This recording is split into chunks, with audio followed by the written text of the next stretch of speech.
A signal flow graph or signal flow graph, invented by Shannon, but often called a Mason graph after Samuel Jefferson Mason, who coined the term, is a specialized flow graph, a directed graph in which nodes represent system variables, and branches represent functional connections between pairs of nodes. Thus, signal flow graph theory builds on that of directed graphs, which includes as well that of oriented graphs. This mathematical theory of digraphs exists, of course, quite apart from its applications. SFGs are most commonly used to represent signal flow in a physical system and its controller, forming a cyber-physical system. Among their other uses are the representation of signal flow in various electronic networks and amplifiers, digital filters, state variable filters, and some other types of analog filters. In nearly all literature, a signal flow graph is associated with a set of linear equations. History. Yi Kai Chen wrote,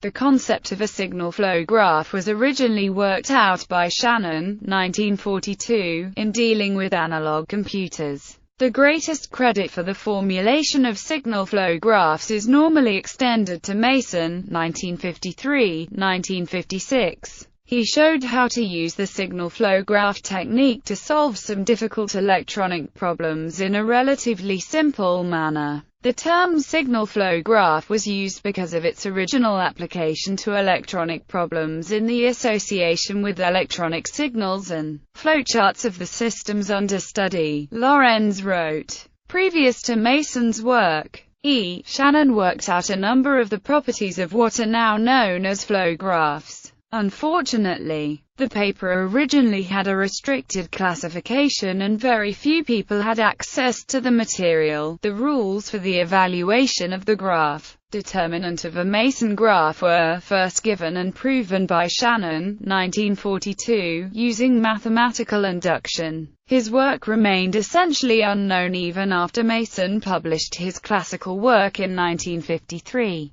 3 years later, Mason, 1956, rediscovered the rules and proved them by considering the value of a determinant and how it changes as variables are added to the graph. Domain of application. Robichaud et al. Identify the domain of application of SFGs as follows. All the physical systems analogous to these networks, constructed of ideal transformers, active elements and gyrators, constitute the domain of application of the techniques developed here. Trent has shown that all the physical systems which satisfy the following conditions fall into this category. The finite lump system is composed of a number of simple parts, each of which has known dynamical properties which can be defined by equations using two types of scalar variables and parameters of the system. Variables of the first type represent quantities which can be measured, at least conceptually, by attaching an indicating instrument to two connection points of the element. Variables of the second type characterize quantities which can be measured by connecting a meter in series with the element. Relative velocities and positions, pressure differentials and voltages are typical quantities of the first class, whereas electric currents, forces,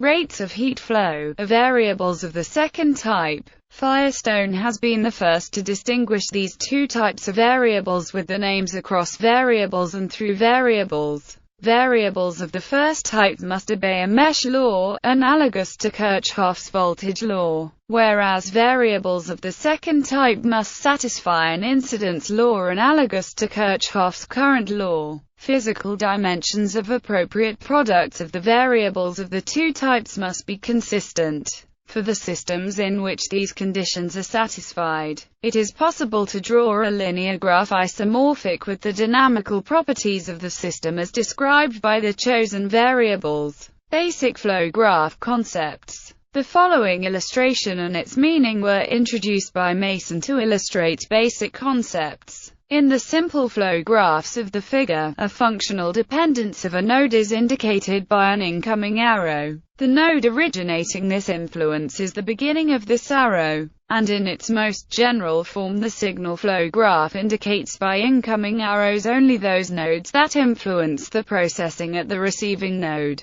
and at each node, the incoming variables are processed according to a function associated with that node, say phi. The flow graph represents a set of explicit relationships. Node x1 is an isolated node because no arrow is incoming. The equations for x2 and x3 have the graphs shown in part 1 of the figure. These relationships define for every node a function that processes the input signals it receives. Each non-source node combines the input signals in some manner, and broadcasts a resulting signal along each outgoing branch. A flow graph, as defined originally by Mason, implies a set of functional relations, linear or not. However, the commonly used Mason graph is more restricted, assuming that each node simply sums its incoming arrows, and that each branch involves only the initiating node involved. Thus, in this more restrictive approach, the node x1 is unaffected while and now the functions fij can be associated with the signal flow branches ij joining the pair of nodes xi, xj, rather than having general relationships associated with each node.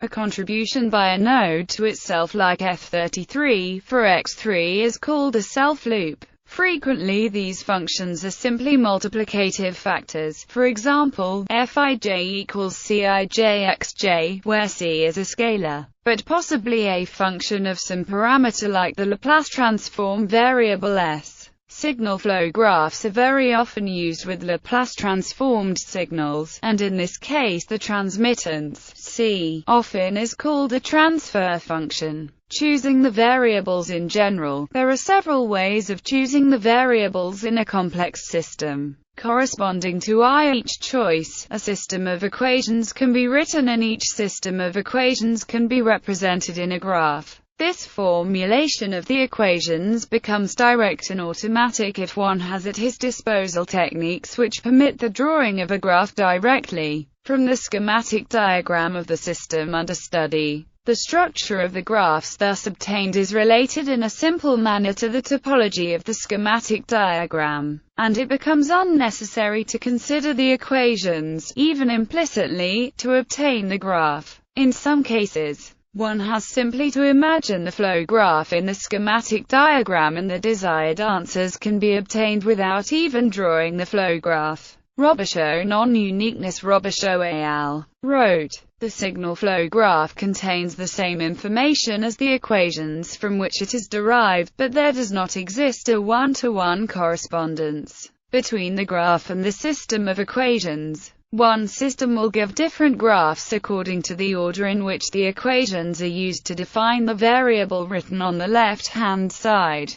If all equations relate all dependent variables, then there are n possible SFGs to choose from.